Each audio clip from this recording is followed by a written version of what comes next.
In the previous episode, we built classic NE555 blinker. Today we're gonna take it one step further, and instead of hard on and off, we're gonna make smooth fade in and out effect.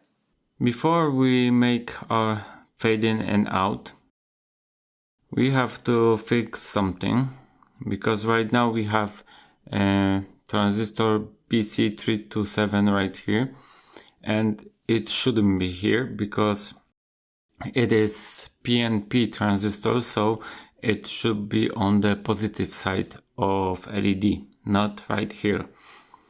I place it here because when I turn on reset button, LED is turned on.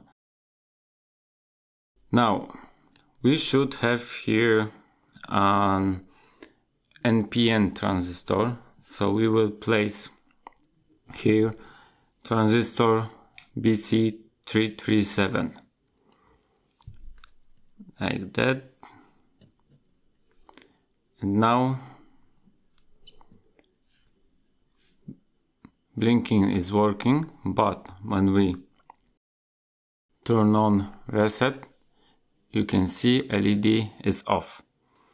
And I wanna have LED on when I turn on reset button. So back then I didn't know how to make it other way, but now I know. We just need to connect LED directly through the diode to the reset switch. So we will take diode, the same diode like this one here, and positive side of the diode without marking connect to the LED negative side, and maybe right here. And now we have to connect negative side of the diode to the switch. So I will take a jumper wire and I will connect it right here like this.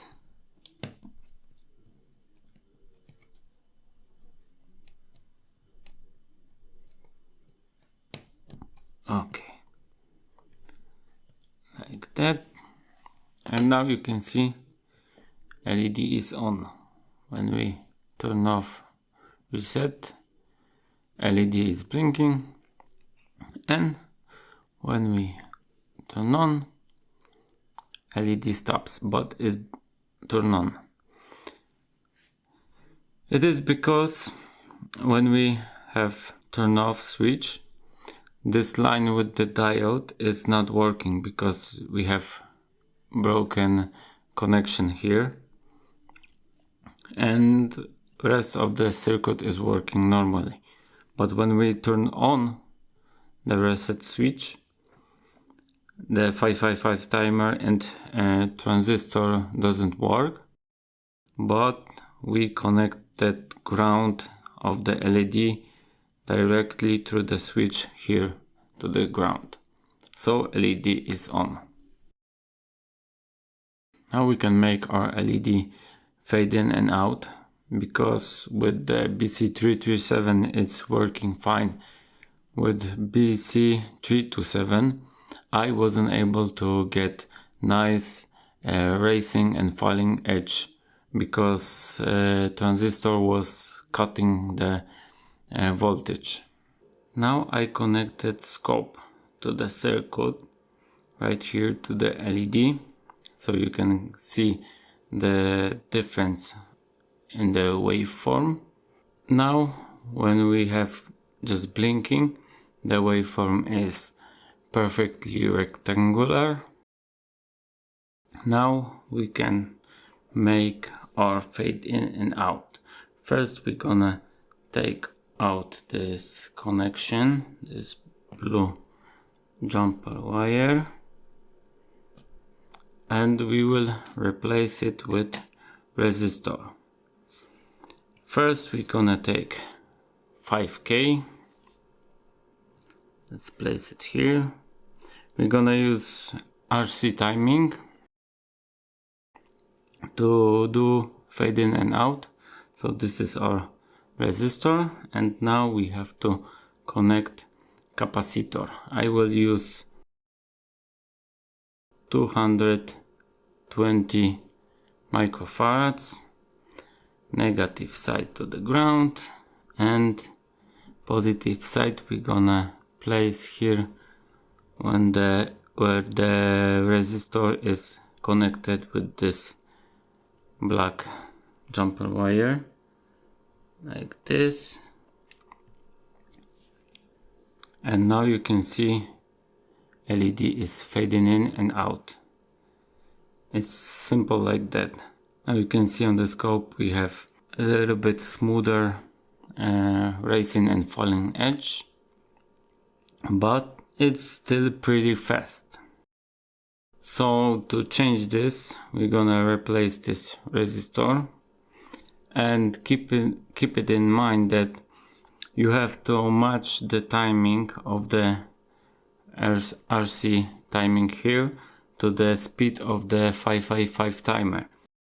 If 555 timer is too fast, this RC timing, this capacitor, won't be able to charge and discharge fast enough to have nice waveform.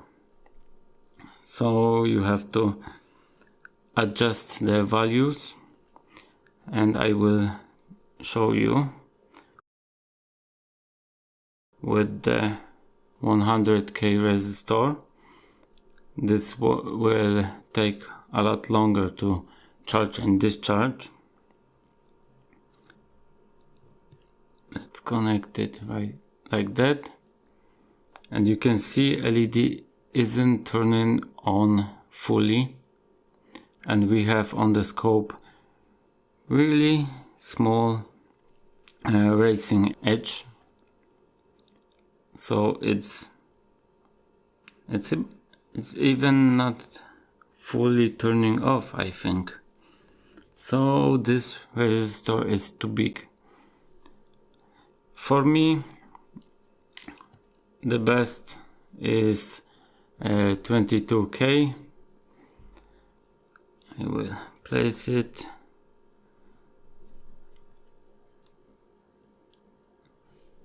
It's probably not perfect, but it's fine for me. We have nice rising edge and falling edge.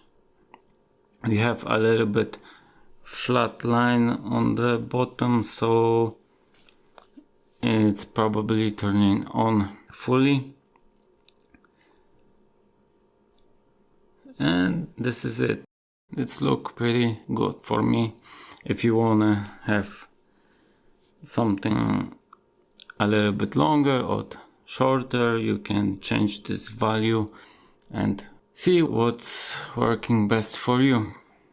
So this is our smooth fade in and out effect. In the next video we're gonna add a switching feature to our circuit, so you can choose if you wanna blink or fade in and out LED.